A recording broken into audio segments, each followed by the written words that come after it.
Lo tradicional cuando se habla de cambio climático, seguridad alimentaria, es limitar los impactos del cambio climático a la agricultura, a lo que es la producción agropecuaria. Sin embargo, en realidad los efectos del cambio climático alcanzan a toda la cadena alimentaria, desde la producción hasta el consumo. Y por eso es que nosotros hemos decidido enfocar esta exposición desde el punto de vista de la afectación de los sistemas alimentarios. Bueno, el sistema alimentario, como decía anteriormente, se inicia, es cierto, con la producción agropecuaria, ¿no? De la que ya nos ha dado una introducción Miguel en la exposición anterior, pero también se extiende a ver y analizar los impactos y también las causas del cambio climático que pueden originarse en los procesos de transformación, desde la post cosecha, de distribución de alimentos, de la preparación, sea en los hogares, en restaurantes, escuelas, en fin, y también llega hasta el consumo, ¿no? Según la definición que se hizo en la Cumbre sobre Sistemas Alimentarios de la ONU, que se desarrolló en el año 2001, los sistemas alimentarios se entienden como aquellos que abarcan a todas las personas y a todos el entramado de actores y actividades interconectadas que concierten a la alimentación de la población. Es un concepto mucho más amplio que simplemente ver la producción agraria. Ya vamos a ver más adelante cómo incluso desde las negociaciones internacionales, por razones geopolíticas, se está imponiendo obstáculos para que se adopte este enfoque más amplio, para entender el impacto del cambio climático en toda la cadena alimentaria. Pero bueno, vamos a empezar viendo justamente los impactos del cambio climático propiamente en la producción. Y bueno, los datos que vamos a ver a partir de esta diapositiva son datos del informe especial que produjo el IPCC, el panel de científicos especializados en cambio climático, sobre el tema de cambio climático y tierras, ¿no? Que incluye también los efectos sobre seguridad alimentaria. Y asimismo también estamos considerando varios artículos publicados por la Academia Nacional de Ciencias de Estados Unidos sobre el tema en varias de sus publicaciones. Entonces, hay varios efectos que se ven a nivel global. Estamos hablando del nivel global. Primero, tenemos un primer hallazgo o una primera proyección, porque recordemos que en todos los temas relacionados con cambio climático y las proyecciones, es un tema de probabilidades, ¿no? Hay escenarios y, bueno, las proyecciones dan algunos resultados que depende del escenario con el que se está analizando. Pero un primer hallazgo es que ya hay un factor de desigualdad entre la afectación que se va a hacer a los países desarrollados, aquellos que están en las latitudes altas, más lejanos de la línea ecuatorial, y los países en desarrollo, como el nuestro, como Perú, que estamos más bien en latitudes bajas, cercanas a la línea ecuatorial. Y lo que se ha hallado es que, por ejemplo, en los países más alejados de la línea ecuatorial, el cambio climático, por lo menos en la disponibilidad de tierra de cultivos, los va a beneficiar. O sea, se está estimando que los países desarrollados que están en el hemisferio norte, latitudes altas, podrían llegar a ganar hasta 160 millones de hectáreas de tierras de cultivo. Por el contrario, países en desarrollo como el nuestro se van a ver más afectados y podrían perder hasta 110 millones de hectáreas de tierras de cultivo. Después, y eso no es todo, no se trata solo de la cantidad de tierra de cultivo que se podría perder en el caso de nuestro país, sino también se podrían afectar la calidad de esas tierras de cultivo, ¿no? Porque como ya está analizado, por ejemplo, hay tierras de pastos que tienen mucha menos fertilidad, que puedan ser tierras de cultivo intensivo. Entonces eso también va a ser un factor que puede agravar la situación de la producción agropecuaria en las próximas décadas. Bueno, Otro cambio también a nivel global que se está proyectando es los cambios en la fertilidad de los cultivos y en su calidad nutricional también. Existe un efecto al que se le llama la fertilización por dióxido de carbono, que podría beneficiar la productividad de algunos cultivos, ¿no? Eso está comprobado, pero al mismo tiempo que algunos cultivos podrían efectivamente aumentar su rendimiento, al mismo tiempo se ha encontrado que la calidad nutricional de esos cultivos podría más bien disminuir, ¿no? Hay estudios que se han hecho para el caso del trigo, han encontrado que tiene entre, como dice acá esta diapositiva, entre 5.9 y 12.7% menos de proteína, puede perder también entre 3.7 y 6.5% menos de zinc, y en el caso del hierro también hay una pérdida de entre 5.2 y 7.5%. Es decir, allí hay un efecto mixto. Si bien podría aumentar la productividad en algunos casos, pero también se encuentra que la calidad nutricional baja.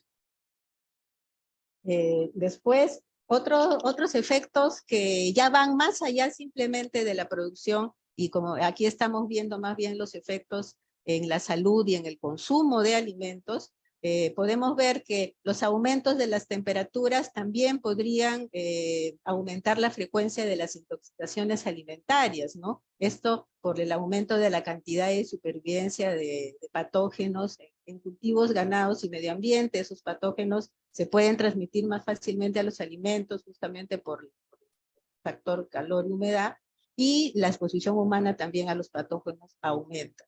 Entonces, ese es un efecto en la salud del que aún no se ha hablado mucho y que sobre todo para un colectivo como Peruzán, que organiza este evento, sería importante que se empezara a tomar en cuenta. Y aquí hay también un rol especial en las cadenas de frío, ¿no? Que tendríamos que las medidas de adaptación al cambio climático, ver que esas cadenas pues sean estables, funcionen mejor de lo que funcionan actualmente. Y eso es un reto especialmente justamente para los pequeños agricultores. Después, otra vez viendo el vínculo con la salud, tenemos que las condiciones climáticas cambiantes pueden iniciar un círculo vicioso, como dice así, ¿no? Hay mayores enfermedades infecciosas por los cambios, el aumento de temperaturas. Esto agrava el hambre, como hemos visto, el rendimiento de cultivos puede bajar, su calidad nutricional también, y eso aunado pues a los efectos de la pobreza, puede debilitar las defensas pues de los seres humanos, y eso los podría hacer a todos más susceptibles a las enfermedades infecciosas. Y eso son solo algunos de los efectos que podemos ya prever a nivel global, y que han sido hallazgos de los informes del IPCC, de la Academia Nacional de Ciencias de Estados Unidos, que aún no se están tomando suficientemente en cuenta al diseñar las políticas para enfrentar cambio climático. Pero ahora vamos a ver los impactos propiamente en el Perú. Y aquí otra vez tenemos que se hizo un estudio desde el año 2014, si no me equivoco, donde se estudió cómo podría afectarse el rendimiento y la producción en 8 cultivos principales que se identificaron como papa, arroz, maíz, caña de azúcar, plátano, café también. Y en casi todos los casos, salvo el café, se encontró que que la producción hay más posibilidades de que se reduzca a que se mantenga estable. Otro efecto que también se está viendo es que se podrían perder más suelos cultivables y también la cobertura vegetal, y eso podría también aunarse a las dificultades en el transporte y la comercialización por los fenómenos extremos que ya se están viendo, como por ejemplo el fenómeno pero el niño global que estamos previendo, agravar pues la situación de inseguridad y emergencia alimentaria. Pero también hay efectos relativamente positivos, ¿no? Algunos estudios han encontrado que justamente por los cambios en la temperatura, la humedad, las condiciones de calor o frío intradiarias, podrían promoverse que especies que no podrían cultivarse en algunas zonas ahora sí puedan, porque ya existen las condiciones necesarias climatológicas para que sea así. Entonces, por ejemplo, en algunas zonas donde antes no se podía cultivar papa, ahora sí se está empezando a cultivar, pero también en otras zonas se está perdiendo la posibilidad pues, de cultivar y producir con especies con las que antes sí era posible. Y bueno, y siguiendo con algunos efectos que están identificados en el Plan Nacional de Adaptación al Cambio Climático, que es relativamente reciente, del año 2021, se está preveyendo pues, que va a haber cambios extremos y promedios, los cambios en los extremos y promedios de temperatura van a hacer que posiblemente las olas de calor, heladas y pillajes se intensifiquen con los efectos que ya se han mencionado sobre la producción y la calidad nutricional de los alimentos. Después, otro caso que está empezando a tener mayor cobertura mediática y también en las políticas es el caso de los incendios forestales. Con las condiciones de cambio climático se podrían facilitar el inicio de estos incendios, y estos incendios no solamente producen la pérdida de bosques, en fin, sino también la misma cobertura vegetal y del suelo se afecta, y eso produce una menor fertilidad también para la producción de cultivos. Y también se afecta la floración y la fructificación de lo que otra vez agrava la situación de la inseguridad alimentaria. Y bueno, otro tema que es el que más se releva normalmente al ver los impactos negativos del cambio climático es la reducción de la superficie de los glaciares. Según los últimos inventarios del Instituto Nacional de Glaciares, se ha identificado que 53% de la superficie de glaciares en el Perú se ha perdido en los últimos 4 años. Esto es importante para la seguridad alimentaria porque se altera la capacidad de regulación hídrica.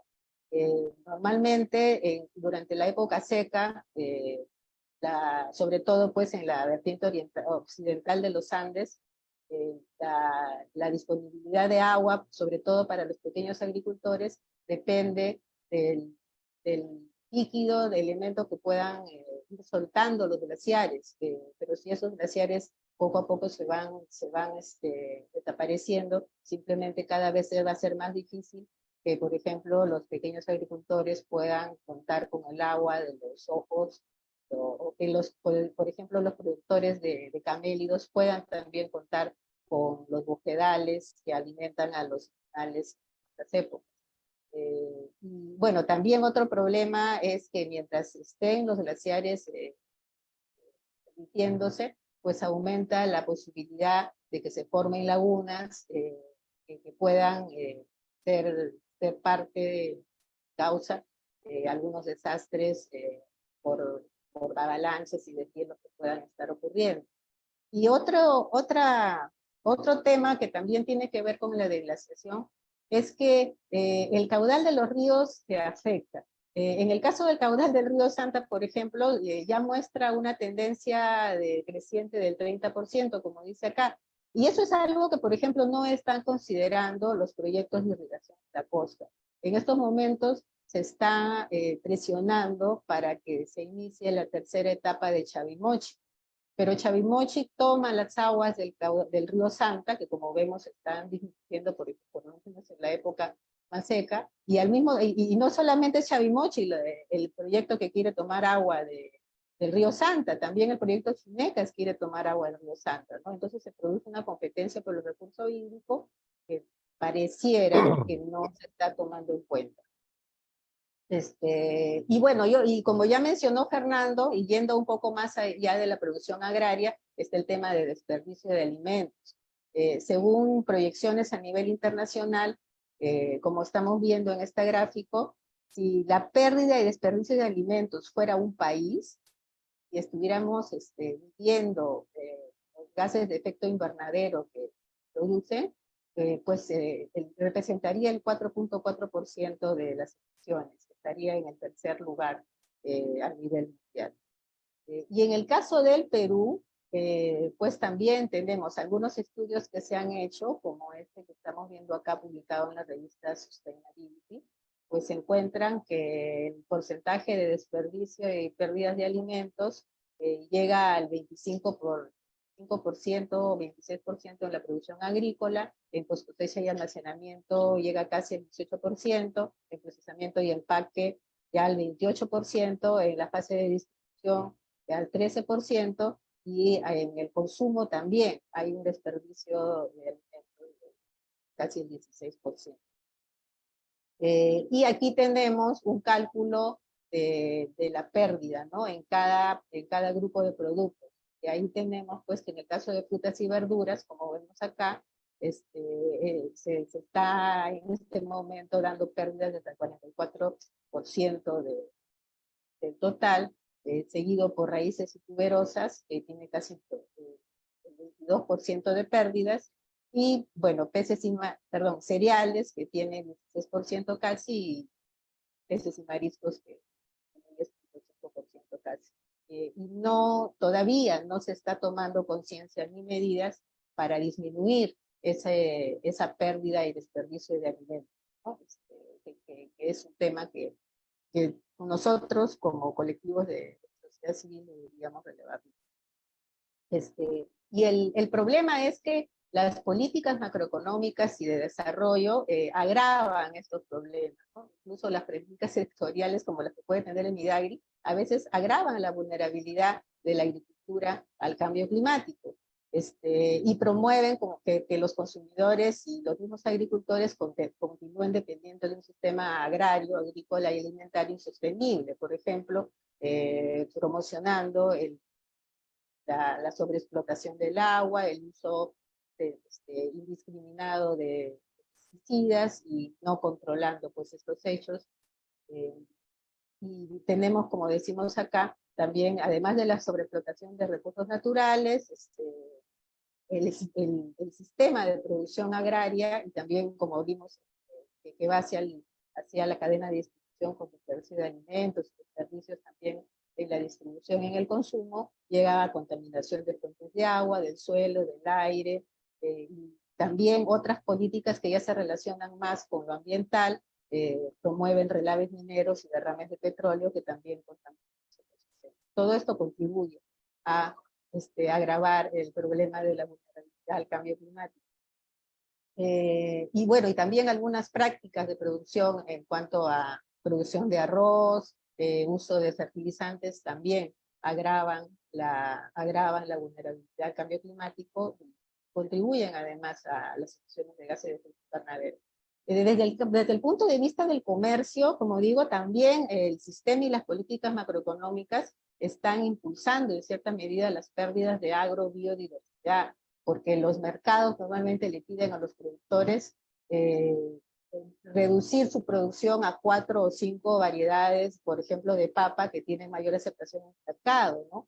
Y eso amenaza pues justamente la conservación de las más de 100 variedades de papas que son de patrimonio genético.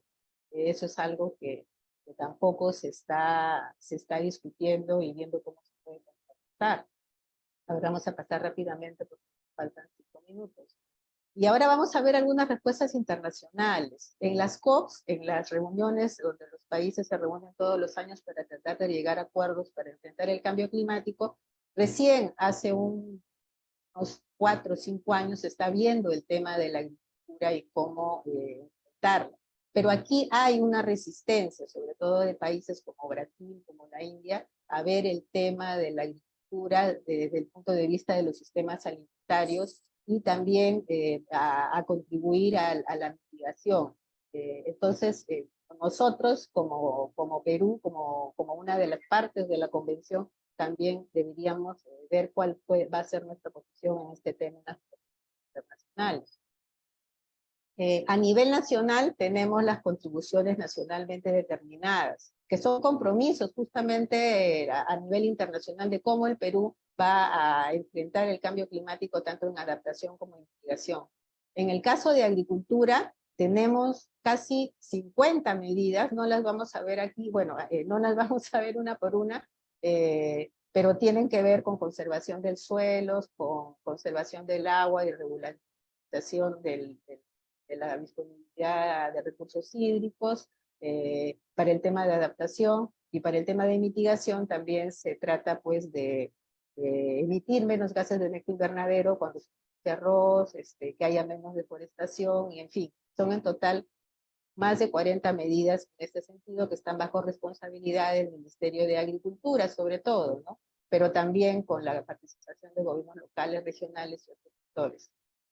Pero el problema con todas estas medidas que están oficializadas y tienen un área dentro del MIDAGRI que es el punto focal de esto, que es la Dirección General de Asuntos Ambientales Agrarios.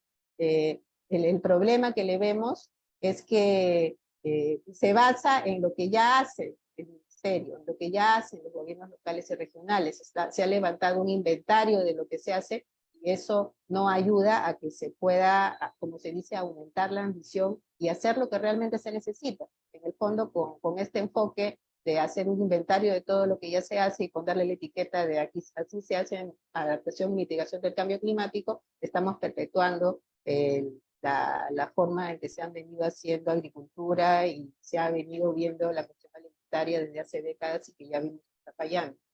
Y bueno, ¿y qué retos justamente estamos viendo que hay que superar para enfrentar satisfactoriamente el cambio climático? Primero, superar contradicciones entre las políticas macroeconómicas y sectoriales, porque muchas veces pues prima, por ejemplo, en los proyectos de inversión, como hemos visto, la capacidad de proveer divisas al Estado no se prioriza justamente la sostenibilidad, no se mira cómo puede el cambio climático afectar, por ejemplo, a los proyectos de exportación en la costa.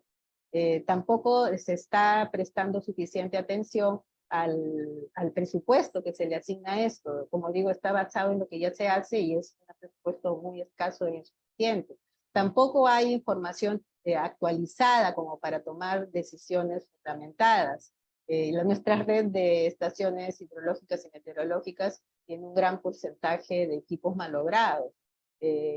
Como dije, las metas de adaptación y mitigación son muy pobres, y también los actores públicos y privados no están lo suficientemente sensibilizados, no tienen la suficiente capacitación y asesoría como para poder implementar las medidas necesarias ya que se requiere. Bueno, y hay algunos temas que creo que son un poco difíciles de decidir qué cosa es lo que conviene, ¿no? Hacer de aquí en adelante. Primero tenemos un dilema, y eso fue uno de los hallazgos de un estudio que realizó Miguel, en cuanto a que para aumentar la producción de alimentos de modo que se pueda alimentar a toda la población que va a crecer en el futuro, habría básicamente dos alternativas. O se eleva el rendimiento actual de la agricultura, o en todo caso se amplía la superficie agrícola con los mismos rendimientos que tenemos actualmente. Sin embargo,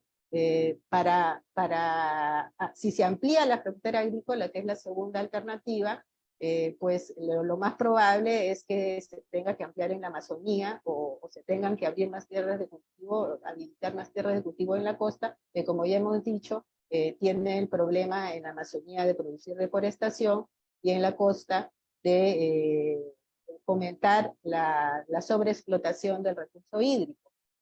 Pero por el otro lado, si es que priorizamos las condicionantes de sostenibilidad ambiental y, por ejemplo, optamos por la agroecología, allí tenemos un problema de rendimiento. La producción agroecológica en este momento, por lo menos tal como se está haciendo, no alcanza todavía los necesarios como para alimentar a toda la población. Entonces ahí hay un tema. ¿Por qué camino vamos? La dieta también se recomienda que para poder alimentar a toda la población tendríamos que reducir el consumo de proteína humana. Pero en el caso del Perú se podría difícilmente.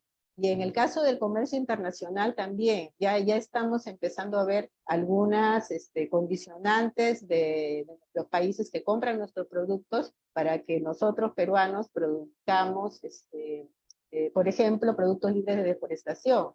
Pero exigir esto sin apoyar a los agricultores familiares para que puedan adaptarse, pues es dejarlos sin la opción justamente de exportar, en el caso de los cafetaleros o los cacaboteros, por ejemplo, que es lo que les permite en este momento a ellos tener un ingreso digno y decente, ¿no? Entonces eso también es algo que habría que ver. O sea, si queremos, por ejemplo, hacer reforestación o hacer obras de prevención de inundaciones, tenemos que hacer obras en las partes altas de las cuencas. Está previsto, por ejemplo, en los planes de la Autoridad de Reconstrucción con Cambios, la construcción de presas de laminación en las partes altas de la cuenca de Piura, de Lambayeque, en fin. Pero las comunidades que están ubicadas ahí muchas veces perciben que se ven vulnerados sus derechos. Entonces ahí también hay otro tema. ¿Cómo hacemos para poder implementar estas obras de adaptación y de prevención sin vulnerar los derechos territoriales de las comunidades? O sea, efectivamente hace falta una mayor coordinación entre el MINAM y el MIDAGRI y también otros sectores. En el caso del MIDAM y el MIDAGRI, en vez de colaborar, ellos suelen competir por competencias en torno al agua, a los bosques. Ahora mismo hay allí una controversia respecto a modificaciones a la ley forestal. Y también falta una mayor articulación con otros niveles de gobierno, regionales, locales. Muchas veces hay oposición en las metas más que colaboración. Otro problema que también han mencionado tiene que ver con la complejidad de las políticas, ¿no? Se ha mencionado, por ejemplo, el proyecto ANCAP, el plan GRAC también, el plan de gestión de riesgos y adaptación al cambio climático, que se dejó que terminara su vigencia y no se renovó. Igual, bueno, ha pasado como proyectos con ANICAP, varias políticas que se han hecho y que conforme van pasando los gobiernos simplemente vuelven a foca cero. Mientras no haya esta continuidad en las políticas y sean consideradas como políticas de Estado, más que como políticas gubernamentales, pues vamos a seguir en este problema, ¿no? Después otro comentario respecto a que somos efectivamente un país de montañas y el tema de la resiliencia de la agricultura debe verse en ese contexto.